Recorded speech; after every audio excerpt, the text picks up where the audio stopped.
Good evening BSc second year students. अपन बात कर रहे थे अपने चैप्टर में अबाउट रेस्पिरेशन। किसकी बात कर रहे थे अपन? About respiration. मीन्स रेस्पिरेशन कैसे होता है। रेस्पिरेशन का जनरल मीनिंग मैंने आप लोगों को बताया था, break down of food.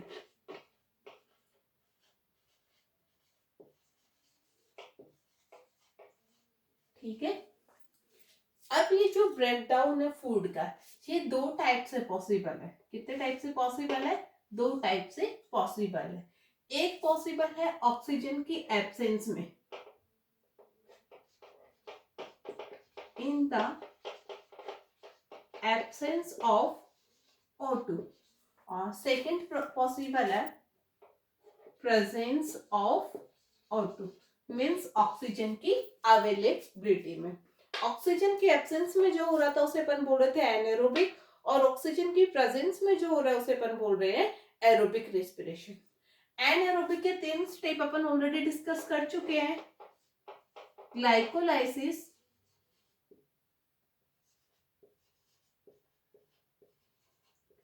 Alcoholic fermentation and lactic acid fermentation.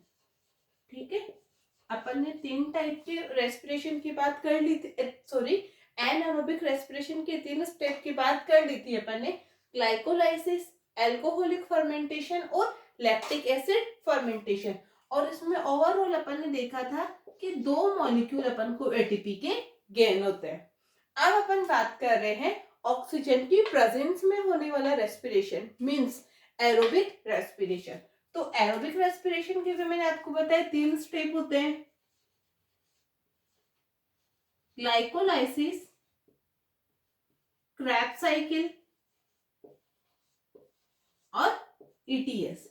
Glycolysis के अपन ऑलरेडी बात कर चुके हैं कि इस प्रोसेस में अपने पास 8 मॉलिक्यूल एटीपी के बनते हैं, और ग्लाइकोलाइसिस की जो मैकेनिज्म है वो साइटोप्लाज्म में कंप्लीट होती है। और ग्लाइकोलाइसिस की प्रोसेस के थ्रू अपने पास क्या बनता है? एक 3 कार्बन का पायरुविक एसिड बनता है। क्या बनता है? 3 कार्बन का पायरुविक एसिड बनता है। ये पायरुविक एसिड आगे क्रेब्स साइकिल में एंटर करे, इसके लिए इसे साइटोप्लाज्म से कहां जाना पड़ेगा? माइटोकॉन्ड्रिया की मैट्रिक्स में जाना पड़ेगा। अब पायरुविक एसिड जा नहीं सकता, देन क्या किया जाएगा? इस पायरुविक एसिड को नए सबस्ट्रेट में कन्वर्ट किया जाएगा जिसका नाम है एसिटाइल कोएंजाइम ए। ठीक है, पायरुविक एसिड का एसिटाइल कोएंजाइम ए में कन्वर्ट होना कहलाता है लिंक रिएक्शन। क्या कहलाएगा? लिंक रिएक्शन, जिसमें 3 कार्बन का पायरुविक एसिड 2 कार्बन के एसिटाइल कोएंजाइम ए में कन्वर्ट हो जाएगा। जैसे ही एसिटाइल कोएंजाइम ए बनेगा, अब ये क्रेब्स साइकिल में एंटर करने के लिए तैयार है। सो अपन बात करते हैं कि कैसे क्रेब्स साइकिल कंप्लीट होगा। आई होप आप लोगों को इतना समझ में आया है कि कैसे ग्लाइकोलाइसिस कंप्लीट हो रहा है, देन कैसे पायरुविक एसिड से एसिटाइल कोएंजाइम ए बना है। अब अपन बात कर लेंगे कि कैसे acetyl coenzyme A Krebs cycle में एंटर करेगा और क्रेब्स साइकिल को कंप्लीट करेगा। तो अपने पास क्या है? सबसे पहले एसिटाइल कोएंजाइम ए है अपने पास। ठीक है, ये एसिटाइल कोएंजाइम ए जुड़ता है ऑक्जेलो एसिटिक एसिड के साथ में। किसके साथ जुड़ेगा? ऑक्जेलो एसिटिक एसिड के साथ में। और ये दोनों जुड़ के आपस में बना लेंगे एक नया प्रोडक्ट जिसका नाम है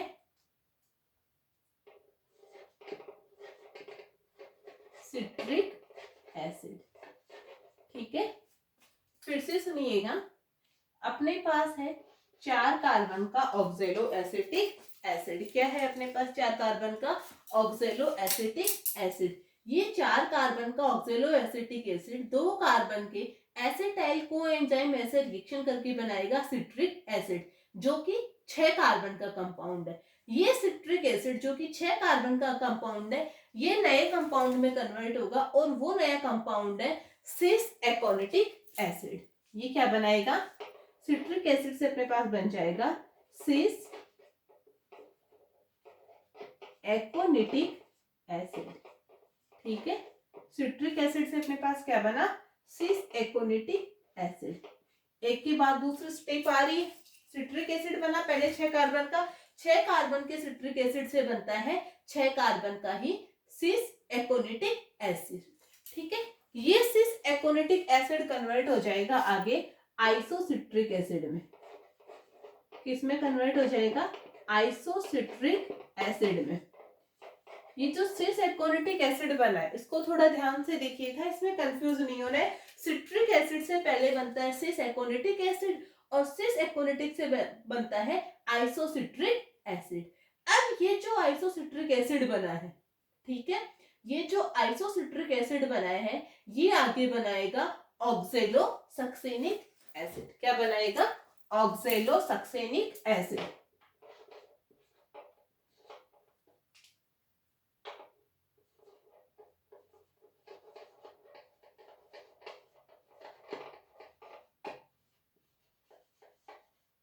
ठीक है, क्या बना रहा है, ऑक्सैलोसक्सेनिक एसिड।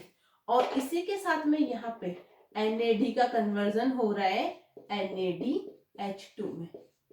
मीन्स अपन ने बात की थी कि अपने पास एनर्जी के लिए तो अपन ये सारा काम कर रहे हैं, तो एज ए एनर्जी की फॉर्म अपने पास यहाँ पे क्या बन रहा है, NADH2 बन रहा है। ठीक है, ऑक्सैलोसक्सेनिक एसिड बन गया। जो ऑक्सैलोसक्सेनिक एसिड बना है वो भी एक 6 कार्बन का कंपाउंड है। कितने कार्बन का कंपाउंड है, 6 कार्बन का कंपाउंड है। ये ऑक्सैलो एसिटिक एसिड क्या करेगा, एक CO2 को रिमूव करेगा और कन्वर्ट हो जाएगा अल्फा कीटो ग्लूटेरिक एसिड में। अल्फा कीटो ग्लूटेरिक एसिड क्या बना लेगा, ये अल्फा कीटो ग्लूटेरिक एसिड। ये अल्फा कीटो ग्लूटेरिक एसिड एक 5 कार्बन का कंपाउंड होता है। कितने कार्बन का कंपाउंड होता है, 5 कार्बन का कंपाउंड होता है। ठीक है, जब अल्फा कीटो ग्लूटेरिक एसिड बनता है उस टाइम पे भी CO2 के साथ साथ में क्या होता है, फिर से जो NAD है वो NADH2 में कन्वर्ट होता है। मीन्स एनर्जी का फॉर्मेशन हो रहा है। ठीक है, NAD से NADH2 बन रहा है, यानी क्या हो रहा है, एनर्जी का फॉर्मेशन हो रहा है। ठीक है, अपने पास बन गया अल्फा कीटो ग्लूटेरिक एसिड। अब जो अल्फा कीटो ग्लूटेरिक एसिड है 5 कार्बन का, ठीक है, जो अल्फा कीटो ग्लूटेरिक एसिड है अपने पास 5 कार्बन का, ये क्या करेगा, एक CO2 मॉलिक्यूल को रिमूव करेगा। 5 कार्बन का अल्फा कीटो ग्लूटेरिक एसिड फिर से क्या करेगा, एक CO2 को रिमूव करेगा। सॉरी, यहाँ पे NADH से NADH2 नहीं बनेगा, यहाँ पे ओनली CO2 का रिमूवल होगा। 5 कार्बन का अल्फा कीटो ग्लूटेरिक एसिड एक CO2 को रिमूव करेगा, साथ ही यहाँ पे NAD से NADH2 बनेगा। ठीक है, और अल्फा कीटो ग्लूटेरिक एसिड जो 5 कार्बन का है ये कन्वर्ट हो जाएगा 4 कार्बन के अपने पास सक्सेनाइल कोएंजाइम A में। किसमें कन्वर्ट हो जाएगा, ये सक्सेनाइल कोएंजाइम A में, जो कि 4 कार्बन का है। सक्सेनाइल कोएंजाइम A में ये 4 कार्बन का सक्सेनाइल कोएंजाइम में आगे कन्वर्ट होता है सक्सेनिक एसिड में। सक्सेनिक एसिड में, ठीक है, किसमें कन्वर्ट हो जाएगा, सक्सेनाइल कोएंजाइम में, सक्सेनिक एसिड में।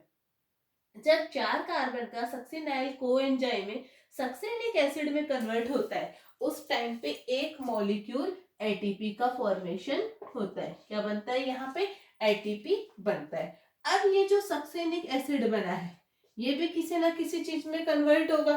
ठीक है, ये कन्वर्जन पे तो पूरा साइकिल चल रहा है, तो ये सक्सेनिक एसिड कन्वर्ट होएगा फ्यूमेरिक एसिड में। किसमें कन्वर्ट होगा बच्चों, फ्यूमेरिक एसिड में। समझ में आ रहा है ना, 4 कार्बन के सक्सेनिक एसिड से बन रहा है 4 कार्बन का फ्यूमेरिक एसिड। बन गया फ्यूमेरिक एसिड। अब ये जो फ्यूमेरिक एसिड बनता है इस टाइम पे एक नया एनर्जी का सोर्स बनेगा और वो सोर्स अपने पास आएगा FADH2। ठीक है, यानी जब सक्सेनिक एसिड फ्यूमेरिक एसिड में कन्वर्ट होगा उस टाइम पे क्या बनेगा, FADH2 का फॉर्मेशन होगा। ये जो फ्यूमेरिक एसिड है ये कन्वर्ट हो जाएगा मेलिक एसिड में।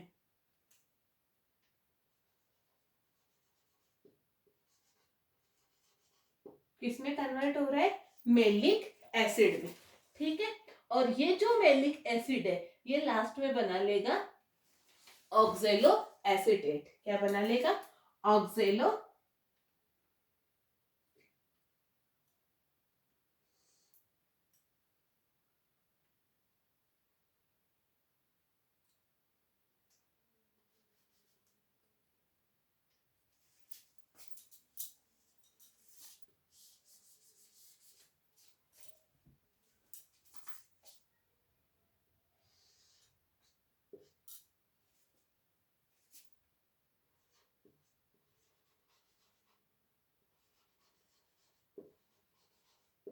क्या बना लेगा, ये ऑक्जेलो एसीटेट। और इस टाइम पे भी यानी जब 4 कार्बन का मेलिक एसिड 4 कार्बन के ऑक्जेलो एसीटेट में कन्वर्ट हो रहा है उस टाइम पे भी क्या बनता है, NAD से NADH2 का फॉर्मेशन होता है।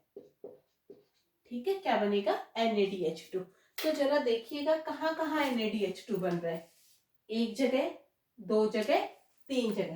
तीन जगह यहाँ पे NADH2 का फॉर्मेशन हो रहा है, एक जगह यहाँ पे FADH2 का फॉर्मेशन हो रहा है और एक जगह यहाँ पे ATP का फॉर्मेशन हो रहा है। पूरा साइकिल है, इसे अपन बोलते हैं सिट्रिक एसिड साइकिल। ठीक है, क्यों, क्योंकि यहाँ पे जो फर्स्ट प्रोडक्ट बनेगा या स्टेप में जो फर्स्ट स्टेप आएगी वो आएगी सिट्रिक एसिड के बनने से। पूरे साइक्लिक वे की मैं बात करूं तो सबसे पहले अपन को पता है अपने पास 2 कार्बन का एसिटाइल कोएंजाइम ए है। क्या है अपने पास, 2 कार्बन का एसिटाइल कोएंजाइम ए है। ये 2 कार्बन का एसिटाइल कोएंजाइम में 4 कार्बन के ऑक्जेलो एसिटिक एसिड या ऑक्जेलो एसीटेट के साथ में रिएक्शन करके बनाएगा सिट्रिक एसिड। क्या बनाएगा, सिट्रिक एसिड। ये सिट्रिक एसिड कन्वर्ट हो जाएगा सिस एकोनिटिक एसिड में। सिस एकोनिटिक एसिड कन्वर्ट हो जाएगा आइसोसिट्रिक एसिड में। आइसोसिट्रिक एसिड से अपने पास बनेगा ऑक्जेलो सक्सिनिक एसिड। क्या बनेगा, ऑक्जेलो सक्सिनिक एसिड। और साथ ही एक NADH2 का फॉर्मेशन भी होता है।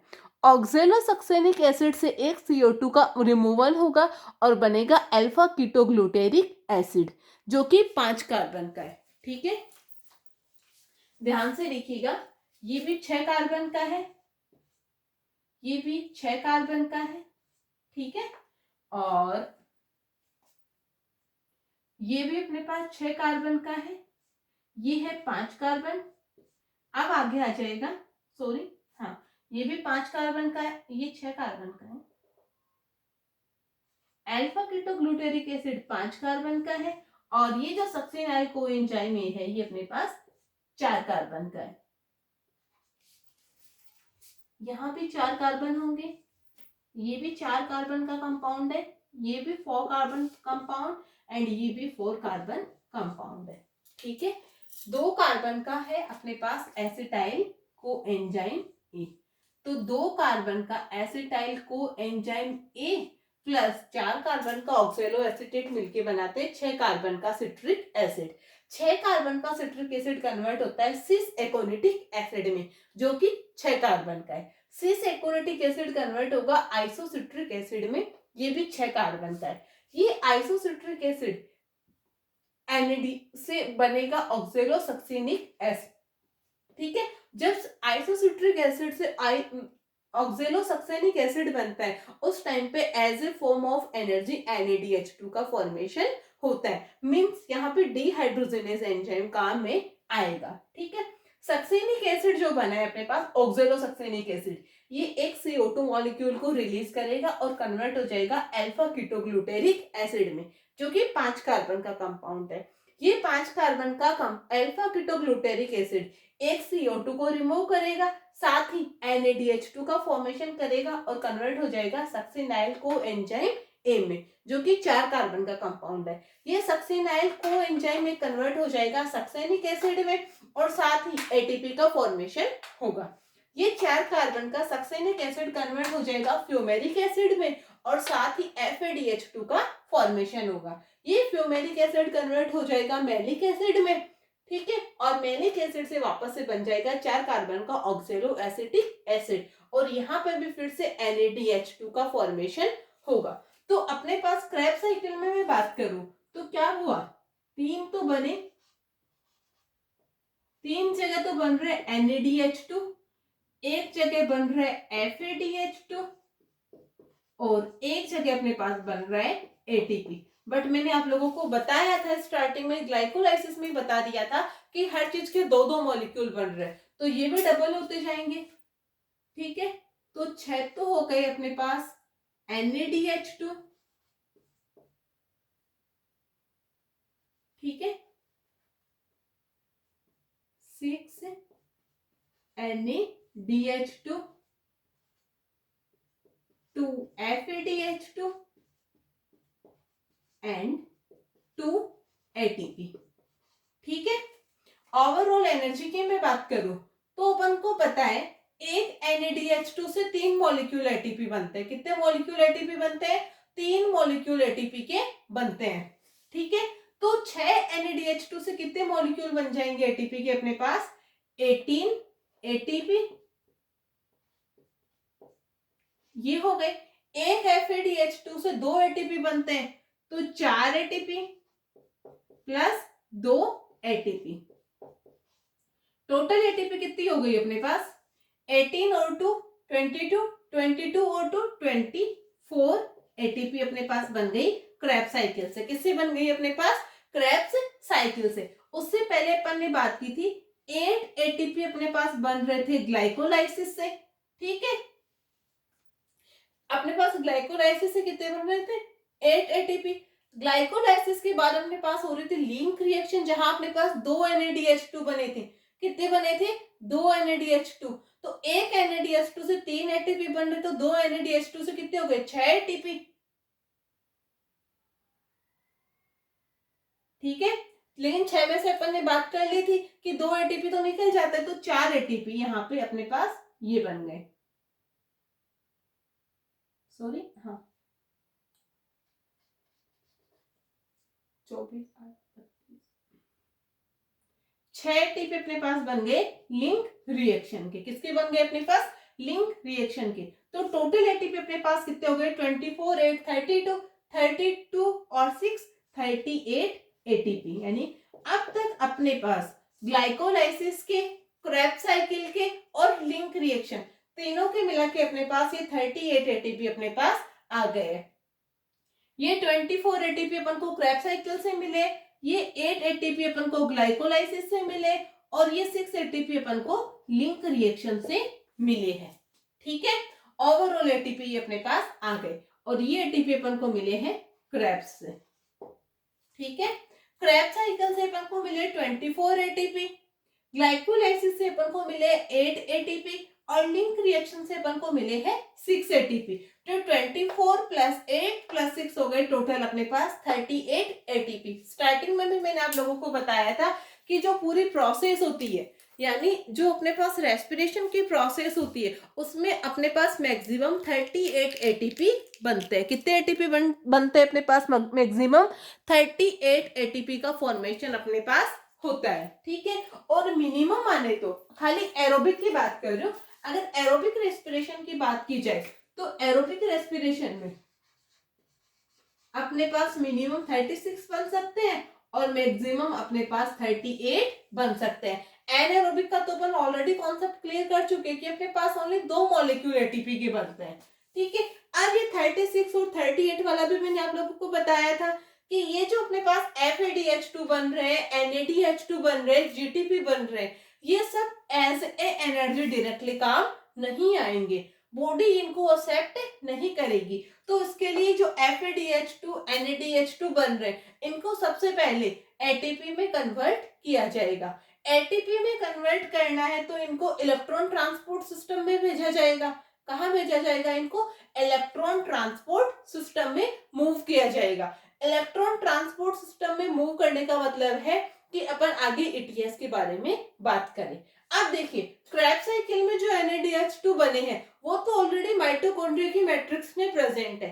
जो FADH2 बने वो भी ऑलरेडी माइटोकॉन्ड्रिया की मैट्रिक्स में प्रेजेंट है, नो प्रॉब्लम, ये यहाँ से एटीएस में ट्रांसफर हो जाएंगे। बट जो ग्लाइकोलाइसिस में अपने पास NADH2 बने थे, ठीक है, जो लिंक रिएक्शन में अपने पास बने थे उनको अपन साइटोप्लाज्म से माइटोकॉन्ड्रिया में कैसे ट्रांसफर करें? अपने पास 2 NADH2 बने थे तो उन 2 NADH2 को अपन आगे कैसे ट्रांसफर करें? ठीक है, तो इसके लिए 2 टाइप के शटल सिस्टम काम में आते हैं। वो 2 टाइप के जो शटल सिस्टम है वो एक स्पेसिफिक कॉन्सेप्ट पे बेस्ड होते हैं। ठीक है, शटल सिस्टम का मतलब है ऐसा सिस्टम जो NADH2 को साइटोप्लाज्म से कहाँ मूव करेंगे? माइटोकॉन्ड्रिया की मैट्रिक्स में मूव करेंगे। ठीक है, इन शटल सिस्टम में से एक शटल सिस्टम तो ऐसा होता है जो पहले लेता है फिर देता है, और दूसरा है जो फ्री ऑफ कॉस्ट काम करता है। क्या करता है दूसरा वाला?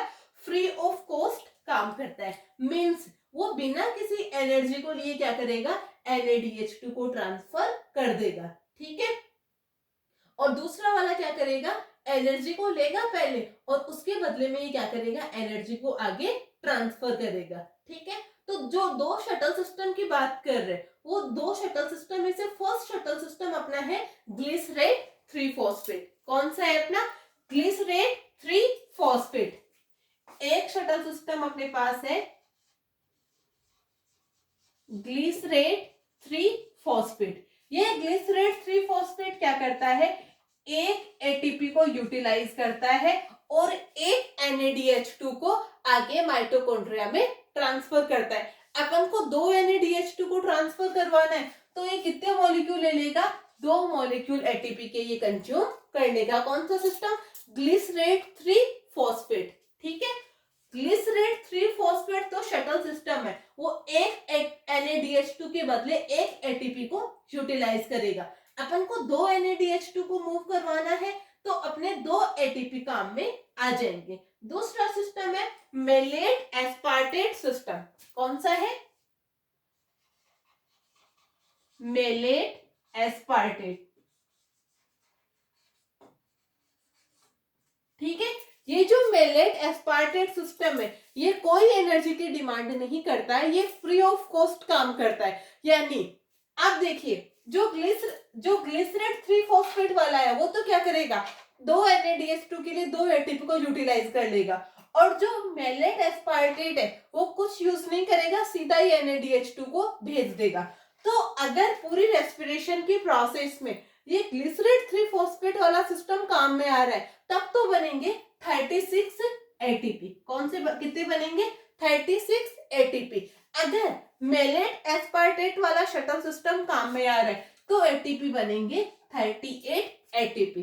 तो ये कंफ्यूजन नहीं रखनी है कि 36 एटीपी सही है या 38 एटीपी सही है। एटीपी दोनों ही सही है, 36 भी बनते हैं और 38 भी बनते हैं। डिपेंड ये करता है कि शटल सिस्टम अपन कौन सा काम में ले रहे हैं। अगर ग्लिसरेट 3 फॉस्फेट वाला शटल सिस्टम काम में आ रहा है देन 36 एटीपी बनेंगे। अगर मेलेट एस्पार्टेट वाला शटल सिस्टम काम में आ रहा है देन कितने एटीपी का फॉर्मेशन होगा? 38 एटीपी का फॉर्मेशन होगा, क्योंकि ये फ्री ऑफ कॉस्ट काम करता है। इसी के साथ अपना क्रेब्स साइकिल कंप्लीट हुआ और अपन को समझ में आ गया कि ओवरऑल यानी ग्लाइकोलाइसिस के थ्रू, लिंक रिएक्शन के थ्रू और क्रेब्स साइकिल के थ्रू अपन को टोटल 38 एटीपी मिलने हैं। लेकिन ये जो NADH2 और FADH2 बने हैं इनको भी तो एटीपी में कन्वर्ट करना पड़ेगा। इनको एटीपी में कन्वर्ट किया जाएगा इलेक्ट्रॉन ट्रांसपोर्ट सिस्टम के थ्रू। किसके थ्रू? इलेक्ट्रॉन ट्रांसपोर्ट सिस्टम के थ्रू। कई जगह इसको ETC भी बोला जाता है, इलेक्ट्रॉन ट्रांसपोर्ट चेन। तो अपन अपने नेक्स्ट क्लास में बात करेंगे कि कैसे इलेक्ट्रॉन ट्रांसपोर्ट सिस्टम कंप्लीट होता है। फिलहाल आप लोग ये याद रखोगे कि जो ETS की प्रोसेस है उसमें 4 कॉम्प्लेक्स पार्टिसिपेट करता है। Complex first, complex second, complex third and complex fourth. इन चारों कॉम्प्लेक्स के अलग अलग नाम दिए गए हैं, जिसमें से जो फर्स्ट कॉम्प्लेक्स है, ठीक है। एटीएस के प्रोसेस में 4 कॉम्प्लेक्स काम में आएंगे, उसमें से जो फर्स्ट कॉम्प्लेक्स है उसे बोला जाएगा NADH डिहाइड्रोजिनेज कॉम्प्लेक्स। क्या बोला जाएगा? NADH dehydrogenase complex. Second complex को बोला जाता है सक्सेनेट कोएंजाइम क्यू रिडक्टेज। सेकेंड को बोला जाएगा सक्सेनेट coenzyme Q reductase. Third complex यहाँ पे काम में आएगा साइटोक्रोम सी रिडक्टेज। कौन सा आएगा? Cytochrome C reductase. और फोर्थ कॉम्प्लेक्स यहाँ पे काम में आएगा साइटोक्रोम सी ऑक्सीडेज। तो थर्ड और फोर्थ में तो इतना सोचना ही नहीं है, साइटोक्रोम सी रिडक्टेज और cytochrome C oxidase. First complex अपना है NADH डिहाइड्रोजिनेज। कौन सा है? NADH dehydrogenase. और सेकेंड कॉम्प्लेक्स अपना है succinate coenzyme Q reductase. Succinate coenzyme Q reductase. तो 4 कॉम्प्लेक्स है NADH dehydrogenase, succinate coenzyme Q reductase, cytochrome C reductase और साइटोक्रोम सी ऑक्सीडेज। ये चारों कॉम्प्लेक्स मिलके एटीएस को कंप्लीट करेंगे। तो अपन अपने नेक्स्ट क्लास में बात करेंगे कि कैसे अपना इलेक्ट्रॉन ट्रांसपोर्ट सिस्टम कंप्लीट होता है और ये NADH2 FADH2 और GTP ATP में कन्वर्ट हो जाएंगे। ठीक है, आज के लिए इतना ही। किसी भी बच्चे को कोई कंफ्यूजन हो तो पूछ लेना। आई होप आप लोगों को समझ में आया होगा। Thank you, bye.